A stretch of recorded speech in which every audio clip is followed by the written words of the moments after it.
ये क्या बात हुई सुनील? कभी तो मुझसे भी कुछ पूछ लिया करो। आज शाम मुझे बहुत काम है। मुझसे पूछे बिना तुमने हाँ क्यों बोला? ओहो, तो अब पूरे दिन घर में खाली ऐश करने पर भी मैं तुमसे पूछूं कि बिजी तो नहीं हो? अरे फालतू का मेलोड्रामा नहीं चाहिए मुझे। टाइम से तैयार रहना। उसे सच में आज बहुत काम है बेटे, तू अकेले चला जाना। पहले पैसे कमा कर इनके खर्चे उठाओ और फिर नाटक देखो जरा। दोनों बाप बेटे हमेशा की तरह दोनों सास बहू को कड़वी बातें सुनाकर ऑफिस चले जाते हैं, जिसकी अब आदत होने पर वो दोनों भी किसी से कुछ बोले बिना अपने काम में लग जाती हैं। इसी तरह सुबह से शाम हो जाती है। मम्मी, समझ नहीं आ रहा, इतने सारे काम पड़े हैं जो कल सुबह तक अगर पूरे नहीं किए तब भी हम पर ही इल्जाम आएगा, और अगर पार्टी में नहीं गई तब भी सुनाएंगे।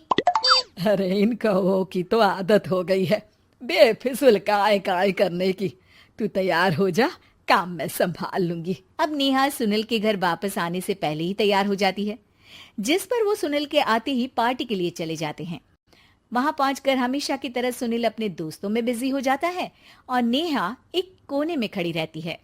रात बीतती है और अगली सुबह एक बार फिर वही रूटीन शुरू हो जाता है। इन लोगों को हमारे काम और जिंदगी की कोई अहमियत क्यों नहीं है?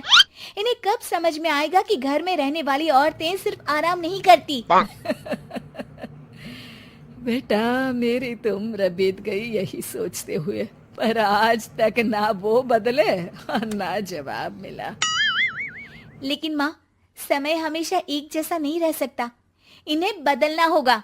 सुबह से शाम होती है और फिर रात। इसी तरह दिन बीतने लगते हैं। एक शाम सुनील और उसके पापा ऑफिस से जल्दी घर वापस आते हैं। तब हमें पार्टी में जाना है, सूट प्रेस करके दे दो और जल्दी तैयार हो जाओ। अरे तुम भी और घंटों मत लगाना, समझे?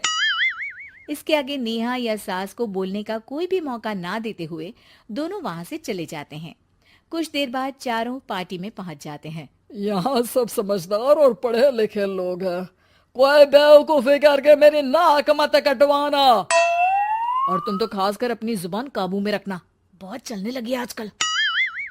आप लोगों की शायद हमेशा हर जगह हमें इंसल्ट करने की आदत बन गई है। अच्छा, जब शॉपिंग पर मेरे ही पैसे उड़ाती हो तब ये बगावत याद नहीं आती होगी। काम न काज की दुश्मन अनाज की। ऐसा बोलकर सुनील अपने दोस्तों के साथ चला जाता है और ससुर भी ऑफिस के लोगों के साथ गपशप में लग जाते हैं। लेकिन सुनील की बात से परेशान नेहा और उसकी सास वहीं एक कोने में खड़ी रहती हैं। शांत हो जा, कर ही क्या सकते हैं। चल कोल्ड ड्रिंक पीते हैं, गुस्सा उतर जाएगा। जैसे ही नेहा और सास कोल्ड ड्रिंक लेने पहुंचती हैं, तो उन्हीं के बराबर में अल्कोहल का काउंटर देखकर नेहा का चेहरा चमक उठता है। वो मुस्कुराकर सास के कान में कुछ कहती है और दोनों पीना शुरू करती हैं। कुछ देर बाद दोनों चिल्लाते हुए अपने अपने पतियों को ढूंढने लगती है। कहाँ है सुनील? देख, तेरी असलियत आ रही है। कहाँ है सुनील के पापा? देखो, तुम्हारी शामत आ रही है। ये नजारा देखकर पार्टी वहीं थम जाती है। सब लोग उन्हें ही देखने लगते हैं। ये है मेरे पति। अरे काहे के पति? इनसे शादी करके तो मेरी किस्मत है फूटी। और ये मेरे पति, जिन्हें पति बोलने में मुझे आती है शर्म बड़ी। चलो आज आप लोगों को इनके असली रूप से मिलाते हैं, जिसमें ये अपनी पत्नियों की रत्ती भर भी इज्जत नहीं करते। हर समय उन्हें खरी खोटी सुनाते रहते हैं। हर जगह बिना मौका और माहौल देख उनकी उनकी सेल्फ रिस्पेक्ट की धज्जियां उड़ाते रहते हैं।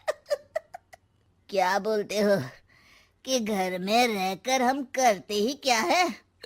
अगर ऐसी बात है तो कल से खुद अपने कपड़े धोना, प्रेस करना, सब्जी खरीदना, खाना बनाना और पसंद ना आने पर दोबारा बनाना, जैसे हम करते हैं ना। फिर घर की सफाई, सारा सामान अपनी जगह रखना, जो तुम्हारे फेंकने पर हम करते हैं। और फिर फाइनेंस मंत्री बनकर लिमिटेड पैसों में बढ़ती कीमतों के साथ घर का बजट बनाना। सुनील, इन्हें चुप करा। अपनी तो कोई इज्जत है नहीं, हमारी भी खराब कर रही है। हाँ, ये तो और बढ़िया है। अब अच्छे से सुनो। नेहा, ये क्या ड्रामा है? ड्रामा तो अभी शुरू हुआ है जी। सास और नेहा अपने मन की सारी भड़ास निकालने लगती है, जिसे चुपचाप खड़े रहकर सुनने के अलावा ससुर और सुनील के पास कोई चारा नहीं होता। बहुत देर तक यही सब चलने के बाद आखिर में दोनों सास बहू बेहोश हो जाती हैं। अगली सुबह सिर दर्द के साथ दोनों की नींद अपने अपने कमरे में खुलती है, जिस पर उनके पति उन्हें हॉल में लेकर आते हैं। मेरा सिर इतना दर्द क्यों कर रहा है? मेरा भी। इतनी देर में ससुर 2 गिलास नींबू पानी लेकर रसोई से बाहर आते हैं। ये लो नींबू पानी, इससे सिर दर्द ठीक हो जाएगा। हम दोनों आपसे कुछ कहना चाहते हैं। सास बहू हैरानी से एक दूसरे को देखने लगती हैं। तभी दोनों बाप बेटे उनसे माफी मांगते हुए कहते हैं, हमें कभी एहसास नहीं हुआ कि अपने ईगो में हम दोनों आप लोगों के साथ कितना बुरा कर रहे हैं। आज से हम भी घर के काम में हाथ बटाएंगे। और नेहा, मैंने तुम्हें जॉब करने से रोका, उसके लिए भी सॉरी। तुम्हें जो करना है करो। ये सब सुनने के बाद सास बहू मुस्कुराते हुए एक दूसरे की तरफ देखती हैं।